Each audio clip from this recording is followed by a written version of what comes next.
Assalamualaikum warahmatullahi wabarakatuh. Perkenalkan, nama saya Muhammad Iqbal Maulana dan teman saya yang bernama Rifki Hilman Maulana dari Fakultas Tarbiyah dan Ilmu Keguruan Universitas Islam Negeri Said Ali Rahmatullah Tulungagung. Di sini kami akan menjelaskan materi kesetaraan gender dalam Al-Quran dan hadis. Nah, sebelum kita membahas lebih jauh mengenai apa sih isyarat-isyarat gender yang ada di dalam Al-Quran dan hadis, kita perlu mengetahui apakah pengertian dari gender itu sendiri. Apakah gender dengan seks itu sama? Karena terkadang orang salah mengartikan antara gender dan seks. Jadi, gender merupakan satu anggapan dari masyarakat mengenai tingkah atau perilaku laki-laki ataupun perempuan. Jadi, bagaimana laki-laki dan perempuan itu bersikap atau bertingkah laku sebagaimana apa yang mereka lihat. Sedangkan seks merupakan kodrat yang sudah diberikan oleh Allah Subhanahu wa Ta'ala, dan itu sudah ada sejak lahir. Dan fungsi dari seks atau jenis kelamin itu tidak bisa ditukarkan fungsi satu dengan yang lainnya.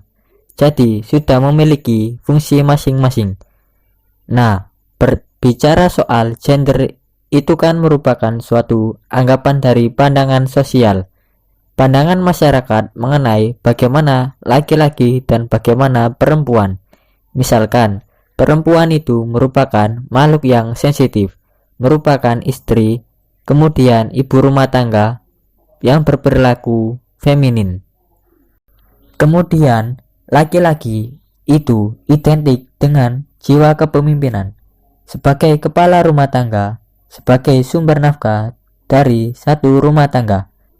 Seperti yang kita ketahui zaman dahulu sebelum datangnya agama Islam, kedudukan atau harga diri wanita itu ditempatkan di bawah kedudukan laki-laki.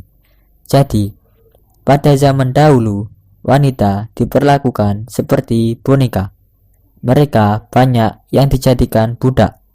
Setelah datangnya Islam, hak-hak perempuan mulai diangkat.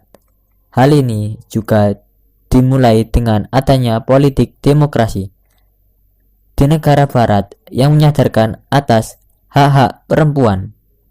Mereka menuntut hak-hak perempuan agar kedudukannya sama seperti laki-laki. Itu setara antara laki-laki dan perempuan. Agar hak-hak perempuan itu tidak selalu dijatuhkan atau diinjak-injak. Karena sejatinya perempuan itu bukan untuk direndahkan. Nah, lahirnya politik demokrasi dari negara barat tersebut dinamakan gerakan feminisme. Assalamualaikum warahmatullahi wabarakatuh. Perkenalkan, nama saya Muhammad Rifki Hilman Maulana dari kelas 1C Tadris Biologi.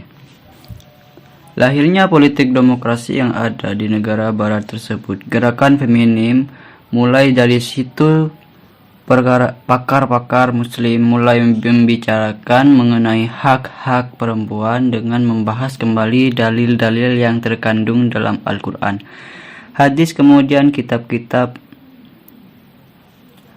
hadis, kitab tafsir. Mereka menafsirkan ulang atau membahas ulang mengenai hak-hak perempuan sehingga hak perempuan bisa setara dengan laki-laki. Nah, menurut Mansur Faqih, adanya perbedaan gender antara laki-laki dan perempuan itu akan menimbulkan ketidakadilan di antara kedua belah pihak. Di antaranya, pada kaum perempuan akan mengalami kemunduran ekonomi karena wanita itu dianggap lemah dan tidak bisa melakukan apa yang dilakukan laki-laki, padahal sebenarnya bisa, seperti dalam mencari pekerjaan atau dan lain-lain. Maka dari itu Tidak hanya pada hal ekonomi saja, tapi juga banyak hal yang akan merugikan salah satu pihak sebelum adanya kesetaraan gender antara laki-laki dan perempuan. Perempuan itu dianggap lemah dan tidak bisa bekerja seperti laki-laki.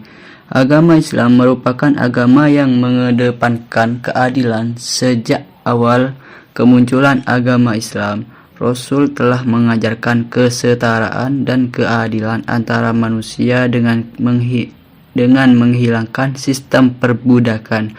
Semua manusia itu sama di hadapan Allah Subhanahu wa taala, dan yang membedakan antara mereka adalah tingkat ketakwaannya kepada Allah Subhanahu wa taala. Seperti dalam firman Allah Subhanahu wa taala pada surat Al-Hujurat ayat 13 yang artinya, "Hai manusia, sesungguhnya kami menciptakan kaum dari seorang laki-laki dan perempuan dan menjadikan kamu berbangsa-bangsa dan bersuku-suku supaya kamu saling kenal mengenal. Sesungguhnya orang yang paling mulia di antara kamu di sisi Allah adalah orang yang paling takwa di antara kamu. Sesungguhnya Allah Maha Mengetahui lagi Maha Mengenal." Terima kasih. Wassalamualaikum warahmatullahi wabarakatuh.